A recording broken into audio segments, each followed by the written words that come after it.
Thưa quý vị, sau 3 ngày nhập viện trong tình trạng nguy kịch vì uống tăng liều thuốc hạ sốt, hôm nay Bệnh viện Nhi đồng Đồng Nai cho biết tình trạng sức khỏe của bé trai 34 tháng tuổi, ngụ phường Trảng Giài, tỉnh Đồng Nai đã ổn định, cắt sốt và đang tiếp tục được theo dõi tại bệnh viện. Trước đó, ngày 22 tháng 3, bé trai nhập viện cấp cứu trong tình trạng nguy kịch, sốt kéo dài, lơ mơ, suy gan, ngủ gà. Theo người nhà bệnh nhi, bé trai đã sốt ngày thứ 5 kèm theo ho sổ mũi. Gia đình đưa đi khám tại phòng khám tư và được kê đơn thuốc. Tuy nhiên, trong quá trình cho bé uống thuốc, thay vì cho uống một gói paracetamol 150mg theo đơn thuốc, thì gia đình đã cho bé uống 3 gói cùng lúc, một ngày uống 3 cữ thuốc vì bé còn sốt. Sau khi tăng liều được 3 ngày, thấy bé còn ngủ nhiều, sốt cao, ly bì nên đưa đi cấp cứu.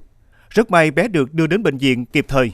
Nếu không, tổn thương gan sẽ diễn tiến nặng hơn, dẫn đến tổn thương đa cơ quan và nguy cơ tử vong rất cao.